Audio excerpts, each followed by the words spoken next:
Hi, good morning. Hi, guys. I couldn't say I was about to tears because I just have my rapid test and it's so much. The nurse is so intense. It's very hard. I was about to cry. Ay, but it's my mistake because I came too early. And I don't want to waste time, so I did my rapid test, but it's too much. And my God, and the elevator stuck. I don't understand why. Hallelujah. Ah, so much, so much. Hmm. We have to, because I didn't take the vaccine yet.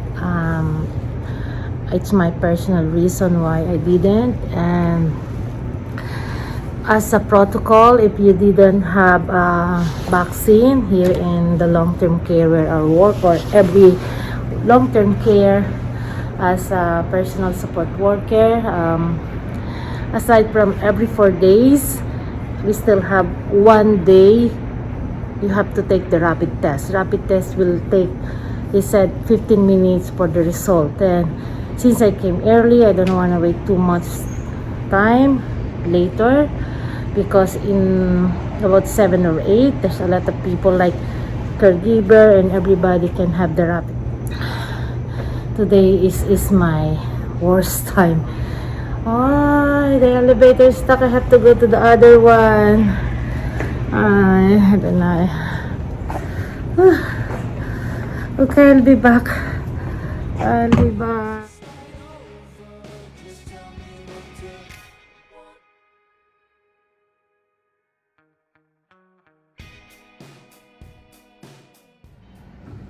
Time checks, it's 7 a.m. and no one called me.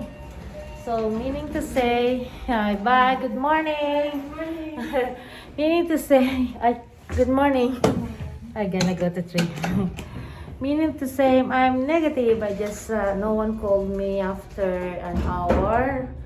After an hour that I get my rapid test. So, I'm good to go. Thank you. Okay, bye. So I'm gonna start my work now, and about I think 1 p.m. I have to go to my physiotherapy. Okay, again I have to turn it off. I'm gonna go to my unit. Bye.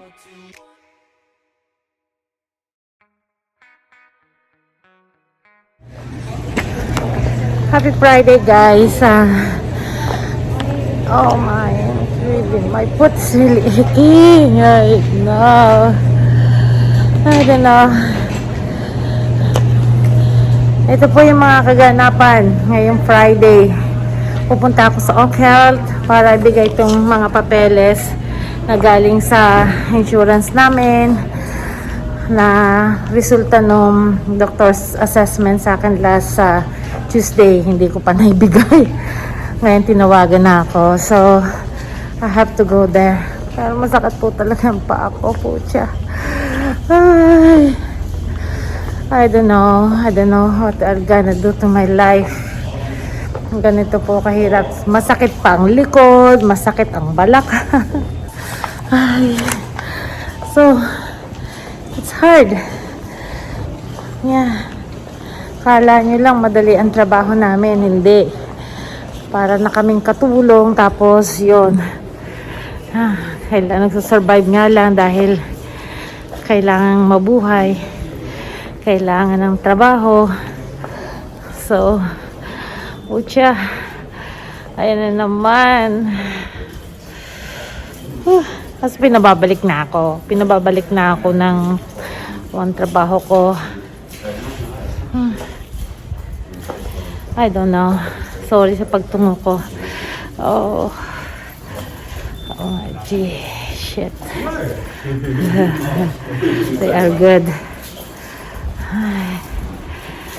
Magka-separate kasi yung opisina ng Oak Health namin eh, kaya kailangan kong puntahan. Ito, yung nawala, ayan na, elevator na. Nasaan na yun? Dalawa. Ito, Okay. It's here. Pwede naman to akong maghagdan. Kaso lang, mahirap nga. Masakit nga yung paa ko. Pero mali pa tong nasakyan na anuhan ko na elevator. Kailangan ko pang umikot. Ay.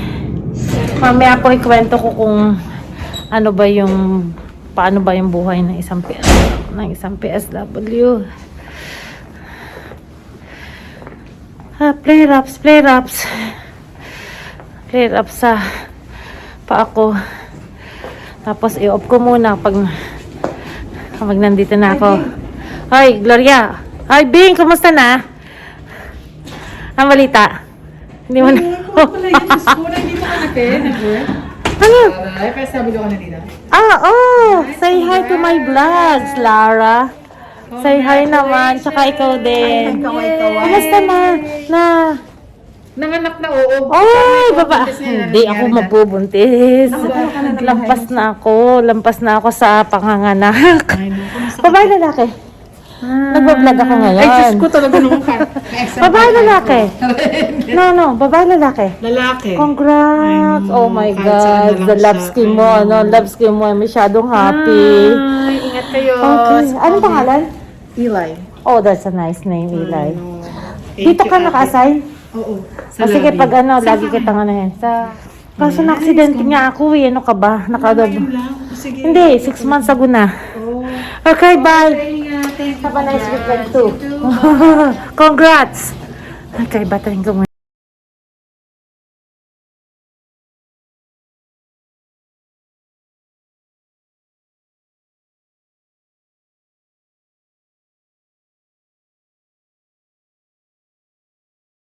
Good evening, I'm here at home already. I didn't make a vlog when I did some groceries, but now I'm gonna cook some dinner. I'm gonna cook like this pampano with only spring onion, garlic, and ginger, right? And then I'm gonna make the ampalaya. Gigisa ko yung ampalaya.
luto na yung ulam ko, gulay, tsaka ampalaya.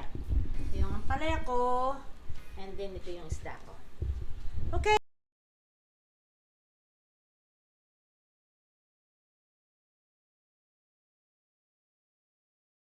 My dinner. Now I will prepare my juice for tomorrow because I think this past few days I always have a headache. My migraine is always striking me. So I was thinking to drink something like this. I will just make a juice. Headache and tummy repair juice. I already put this in my blog, the healthy superfoods, and now I will do it again because before I always drink is juice, but sometimes minsan parang nauuya din ako, so I stop, but now I think I need it. Meron akong power jack. Nabili ko na siya noon mga about 2 years ago. Power juicer, I bought it 2 years ago, but I keep it because I know it's useful. So like this. Okay, handa na yung for juice ko, mga ingredients for tomorrow. Sinearch ko sa internet kung what is the best time para uminom ng juice. They said it's in the morning, na yung parang empty stomach ka. Kasi kanina I already full, so it's no good. So tomorrow morning, handa na yung ating